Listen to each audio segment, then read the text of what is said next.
But screw that, let's keep going. It's hard to tell how much time passes between then and now. It could be days or even weeks. But eventually the family finds someone they think might be able to help them. Dr. Lesh, played by Beatrice Straight. What members of the household are involved? And what are their ages? If you're able to do simple subtraction, this bit might give you a pause. There's Diane, my wife, she's 31. 32, I'm sorry. And my oldest daughter, Dana, she's 16. Unorthodox. Okay, to be fair, considering Stephen is a good 10 years older than Diane, this does raise a lot of uncomfortable questions. When James Caan novelized the movie, he solved it by stating Stephen had been married before and he had Dana in that marriage, so Diane isn't actually her mother. However, earlier in the movie... Now reach back into our past when you used to have an open mind. Remember that? Diane makes it sound like she and Stephen have been together all their lives. So I guess this makes as good a place as any to talk about Stephen's character.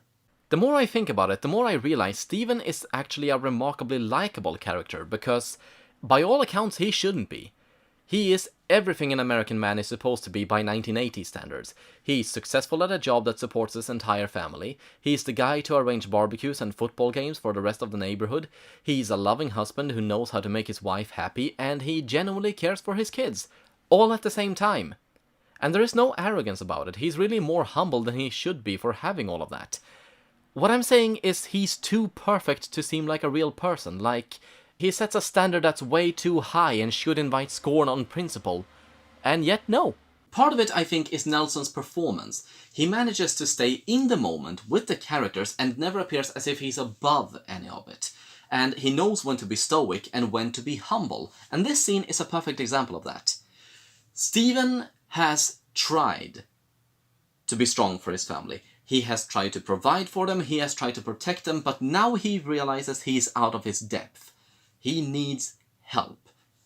So, he goes looking for it. A more arrogant man might have tried to ride the waves, power through the storm, or any other shallow platitude. Look at Stephen in this moment. Would your family welcome a serious investigation of these disturbances? Dr. Lesh, we don't care about the disturbances. That is not a man who is in control of his life anymore.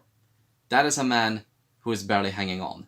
That is a man who hasn't slept for days, who is physically and emotionally exhausted, who has grown numb to everything that has been thrown at him. The pounding and the flash. The screaming. The music. And yet he struggles through it all for one single reason. I just want you to find our little girl. I think if Craig hadn't played Stephen as devastated as he did, I would have liked Stephen far less than I do. Even if he didn't have a problem in the world before, losing his daughter and trying to get her back is the struggle that he was missing. But let's address the age gap. You're well into the latter half of your 20s, and you have now impregnated a 16-year-old girl. Congratulations, you're going to hell. But look at what Stephen did with it. He stayed with Diane and raised their child together with her. Then they married and had even more children. And look at the difference in age between them. Dana is 16, Robbie is 8, and Carol Ann is 5. All of this does not amount to a senseless pederast who can't keep it in his pants. That's a man who takes responsibility for his actions and loves the woman he is with. Of course, there is the possibility that he groomed her to be his perfect little Stepford wife. Considering what a headstrong, outgoing woman Diane is, even suggesting that is a fucking insult. Sorry for getting bogged down there. Let's cheer ourselves up. For the most part, the film is supposed to be set in the real world, and any real-world paranormal event is usually very underwhelming. With that in mind, the investigators are hilariously out of their depth. Ryan photographed an extraordinary episode on a case in Redlands. A very small matchbox vehicle just rolled 7 feet across a linoleum surface. The duration of the event was 7 hours. Of course, this would never register on the naked eye. I love how Stephen doesn't even make a snide comment or laugh in Ryan's face, because this is not a laughing matter to him. His daughter is missing and these are the experts. Realizing how ill-equipped they are to handle any of this is not funny to him. But it's hilarious to us.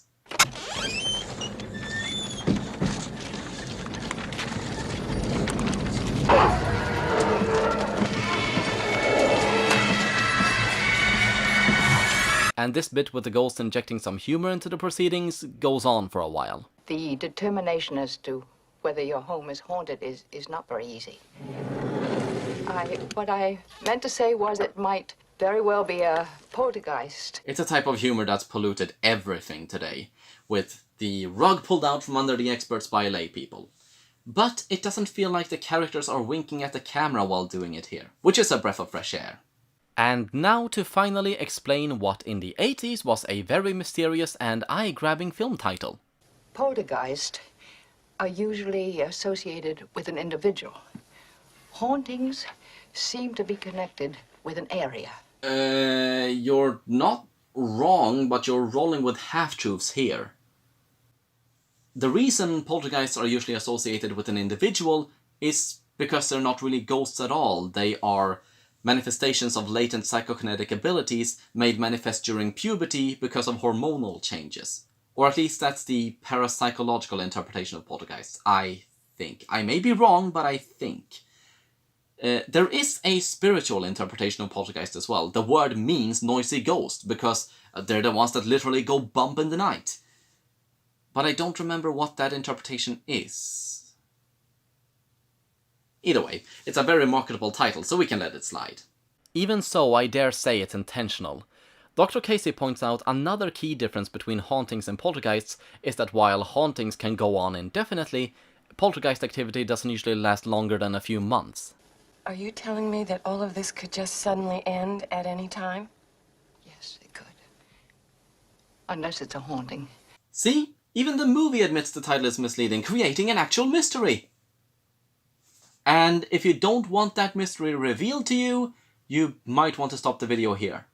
Spurred on by the threat of it all ending before they can bring Carol Ann back, Dr. Lesh, Casey and Ryan set up their equipment to record as Diane turns on the TV, set it to an empty channel, and call out for Carol Ann. Carol Ann?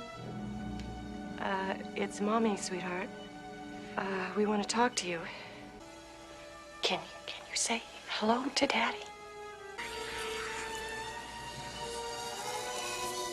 And in this heart-wrenching moment where mother and daughter makes contact between life and death, Carol Ann tells them how she can't see or find them, but there is a light in the distance. Dr. Lesh orders Diane to tell Carol Ann not to go near the light, while Casey points out it's possible the signal is coming from a transmitter somewhere in the house and goes to investigate, when suddenly dust-covered trinkets like necklaces, clocks and jewelry begins falling from the ceiling. Hell is this? Credit where credit is due. Actual research was done for this film. In addition to knocking things over and making loud noises, poltergeists can supposedly manifest things out of thin air. And what do they manifest here? Things people are typically buried with. A nice morbid detail and clue to what's going on. It's not over yet though. Carol Ann starts talking about someone else being there with her, before she screams in terror as the unknown being chases after her, sounding almost as if it's coming from upstairs.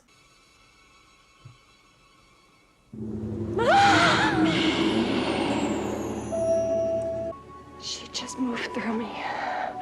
Yeah, this scene is pretty cheesy, even for Spielberg, and I definitely don't cry whenever I see it. It may be a Spielberg film, but it's directed by Tobe Hooper.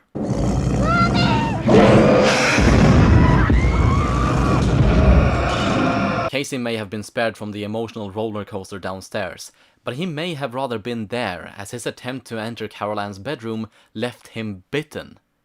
Or at least they say it's a bite. Wow!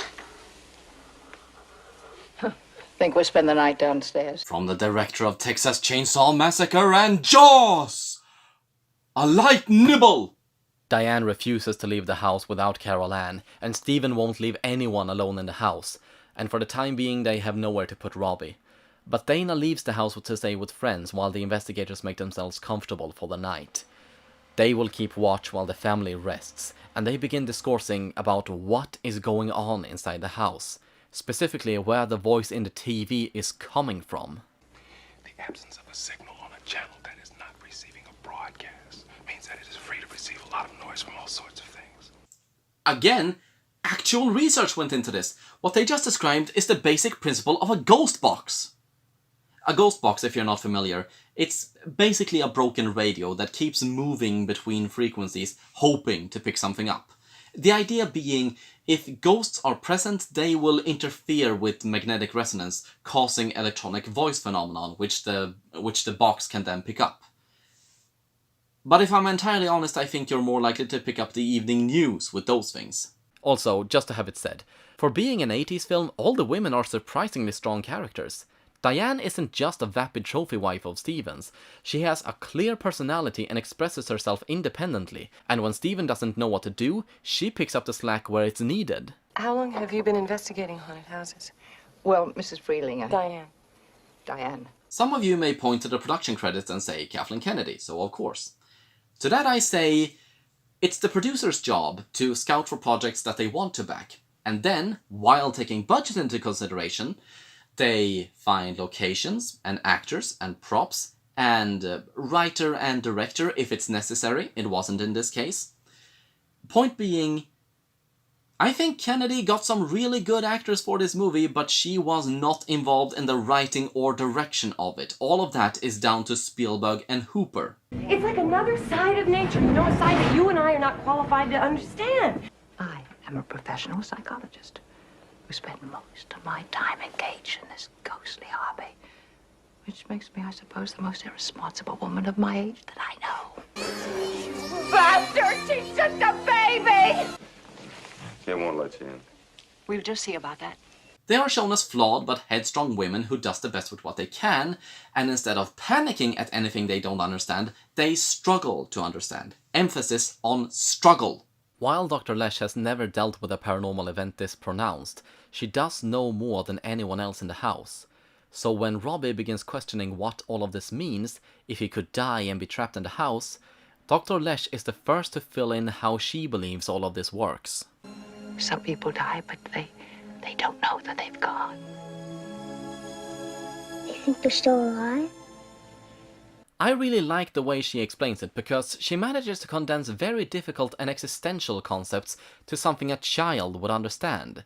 She tells him how remaining here, watching other people live their lives, makes the dead sad, jealous, angry, and when they do try to go to the light, they can't find their way to it anymore. So they remain here, and sometimes they act out. It's a really neat way of explaining why ghosts do the random stuff they do without dumbing it down, because it's easy to read into it a more adult, complicated explanation. As for how she knows this is how it works, she doesn't. But through her works she has studied probably all veins of spirituality, and seeing what is going on in this house, she can make educated guesses. As for where Spielberg got the idea, he got it from documented cases of near-death experiences which all described something similar, meaning he not only condensed real-world spiritual research into a theory for the film with tremendous implication for life and death as we know it, but made it easily accessible to a wide audience, all the while connecting it to the central plot and themes of the film. Writing bliss! By the way, the scene with the tree wasn't the only thing that scared me as a kid.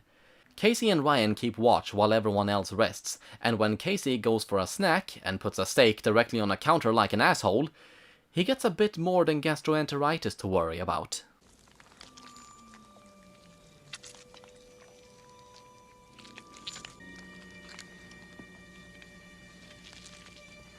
That effect was achieved by cutting a groove in the counter and having a crew member in the cupboard, pulling 2 pieces of string attached to the steak to make it seem like it was crawling across the counter. But of course, that's not what people remember about the scene. That would be this.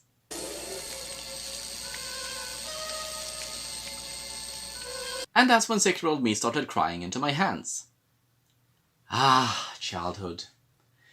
We do what we can to forget you, but you hang around like an exposed nerve. Everything about this scene is everything gore should be. Obviously, it looks freaking disturbing. The man is pulling his face off in chunks, exposing bones and eyes, but more than that, it's the puppet. The color of the skin, the stillness of the eyes, the robotic rattling movement, everything about it looked so unnatural, but I couldn't put my finger on what was wrong with it at the time. I can see it's a puppet now, but it looked so good. It doesn't matter that I can tell it's fake. And then there is the whole unnatural situation, which I think disturbed me the most as a kid. I could not fathom for a second why he would do this. It went against everything I considered right with the world. I mean, yes, I understood it was a hallucination brought on by the ghosts, but it was still so wrong, so very, very wrong. I love this scene! Especially considering what could have been. Spielberg originally wanted Casey to look in the mirror and see himself as a decomposing corpse lying in a coffin. But what we got was so much better. Also, those hands pulling the meat off the puppet, that's Spielberg himself. Never get into your head the man never did anything more than kids' movies. If you somehow forgot he made Jaws. Heads up, tonal whiplash imminent. The extremely graphic scene of a man pulling his own face off is followed by some of the most beautiful, serene ghost footage ever put on film.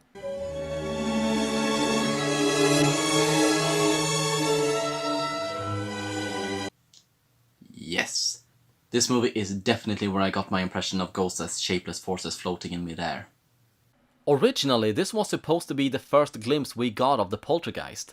The light was supposed to resolve itself into the face of a cruel old man, but I'd like to believe someone realized giving the haunting a human face would have made it far less strange and frightening.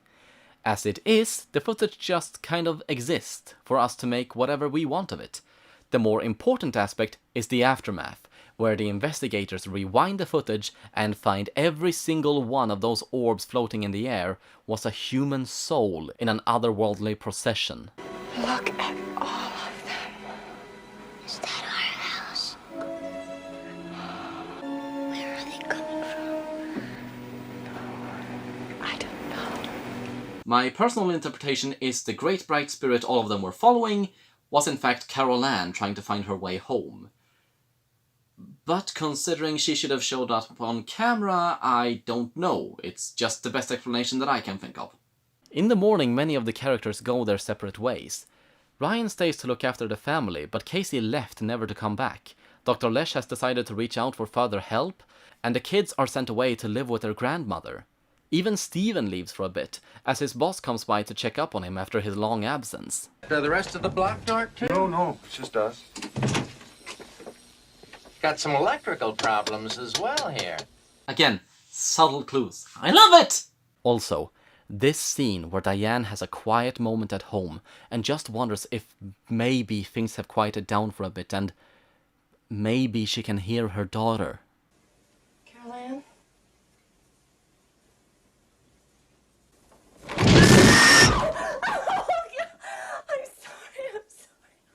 They really managed to capture the sense of home invasion in this film.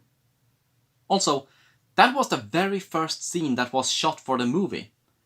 Considering Jo Beth Williams wouldn't have had any context for the rest of the film, damn is she a good actress. One of your children was born in your house, huh? Carol Ann. Which, as far as I can tell, is the reason why she has such a strong connection with the ghosts, rather than her just being psychic.